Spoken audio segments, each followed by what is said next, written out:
foundations of Islam. Buniya al-Islamu ala khams, the 5 basic obligations on which Islam is founded. And those basic obligations, they are prayer, fasting, zakat, hajj, and wilaya. Today, in one final tradition, I would like to share a hadith that we have from our 5th Imam, Imam Muhammad Baqir alayhi salatu wassalam, in which he expands on those 5 basic teachings of Islam, and he says that actually there are 10 ashum, or there are 10 shares of Islam.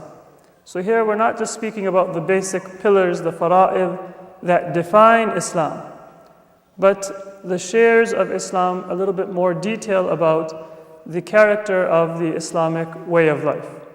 And in this hadith there is also an indication of the spirit and the benefit that each of those obligations and each of those acts of worship should have. The 5th Imam narrates this hadith on the authority of the Prophet of Islam. He says that the Prophet once said, "Buniya al-Islamu ala asharati ashum," that Islam was established upon 10 shares.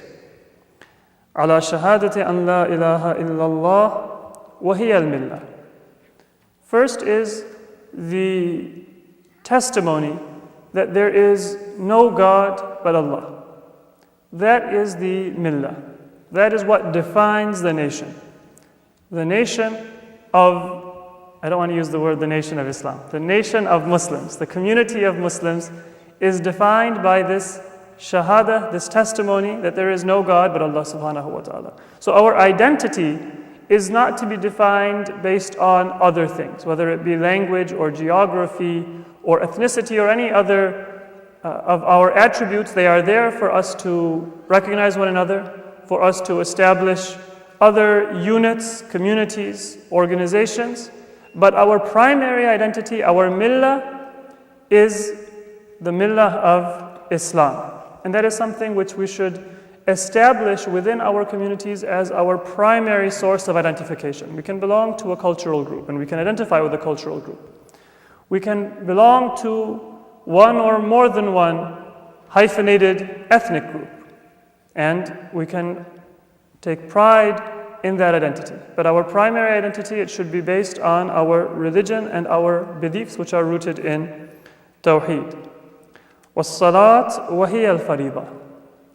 Salat, this is the fariba. This is, in practice, what defines a Muslim. I've mentioned earlier that one of the early names by which the Muslims would know themselves and by which others would refer to Muslims in Iraq or in Iran when Muslims would go, in many areas, if you can imagine, even today sometimes we have people who convert to Islam for different reasons.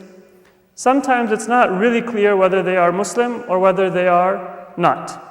And we see that the similar thing existed in the time of the Imams. There are examples where people would come to the Imam, for example, and they would say that so-and-so, they said the Shahada, but then sometimes we see them celebrating, for example, in Persia, Majusi occasions. They go to their temples, they partake in those celebrations, and they also partake in Islamic celebrations. They worship there, or at least they participate in their family when they're worshiping, and they also have recited the Shahada. So what should we do? So the identity, the borders between Muslims and non-Muslims in some areas, even in the time of the Imams, they were not very clear. And then later on we find the problem of the ghulat, people who would exaggerate in their beliefs. They would use basically the fact that the Imams were in opposition to the government. They would use that as an excuse to launch their own opposition, not to the oppressive government, but to Islamic society as a whole, on the shoulders of love of Ahlul Bayt alayhimu salatu wassalam.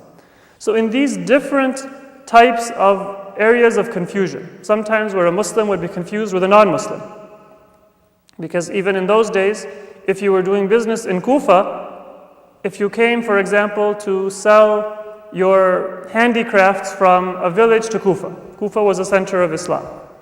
So it would be in your interest to come and to say Assalamu alaikum to people La ilaha illallah, maybe to have a ring that has Al-Izzatu Lillah on it, and the people in Kufa would accept you as a Muslim and they would buy your wares. Then you go back to your village in central Iraq or in Iran or in one of the border areas, you revert to your own religion.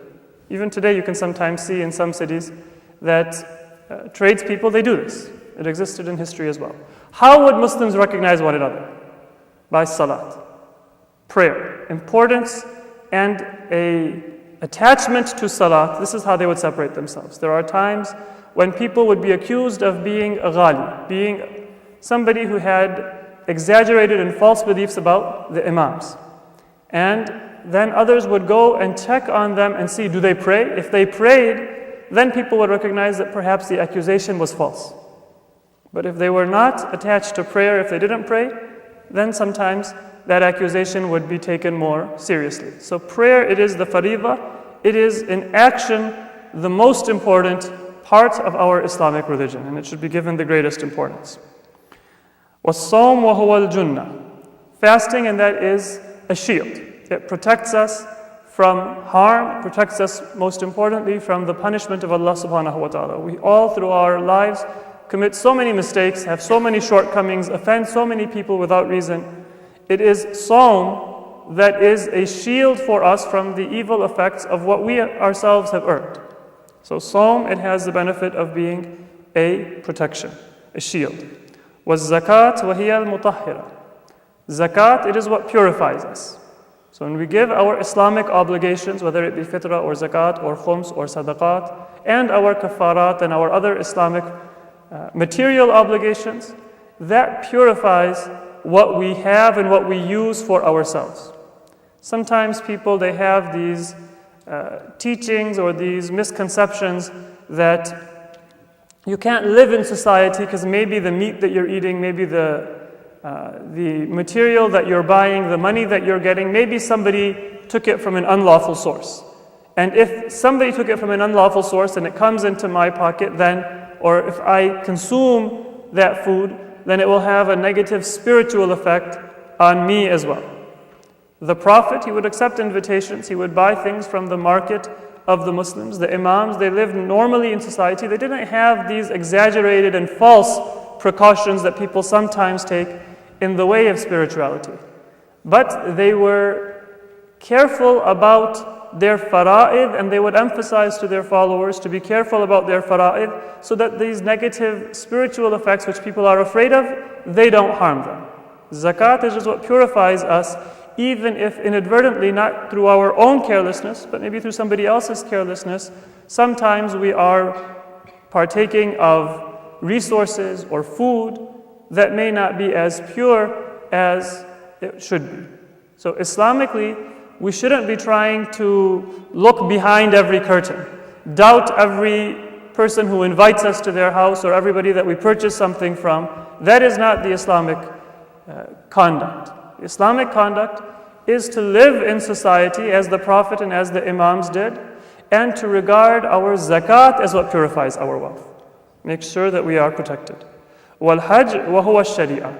Hajj, that is the Sharia. Sharia literally means a path. That is the path that leads you to Allah subhanahu wa ta'ala. Literally, Sharia, it's a path that was paved not by a government, but that was paved because there was water at the end of the path, and animals and people, when they would get hungry, especially in a desert, they would find the water. So it would become a beaten or even a paved path, simply by being used so much. So Hajj is that path. It is the path that leads us to Allah subhanahu wa ta'ala and to a revival of our sincerity and our commitment to Allah. وَالْجِهَادُ وَهُوَ الْعِزْ. And struggle in the way of Allah subhanahu wa ta'ala, whether it be particularly in a military sense, that is one of the meanings of jihad, but it is also more comprehensive. That is what gives honor and dignity to Islam and to the believers. We should not be afraid to come to the defense of Islam or to struggle and sacrifice for Islam when called upon to do so. وَالْأَمْرُ بِالْمَعْرُوفِ وَهُوَ الْوَفَاءُ. And to encourage what is good. That is loyalty. If you want to show your loyalty to Islam, your loyalty to the community of Muslims, then you encourage what is good. You make yourself a force for positive change in society.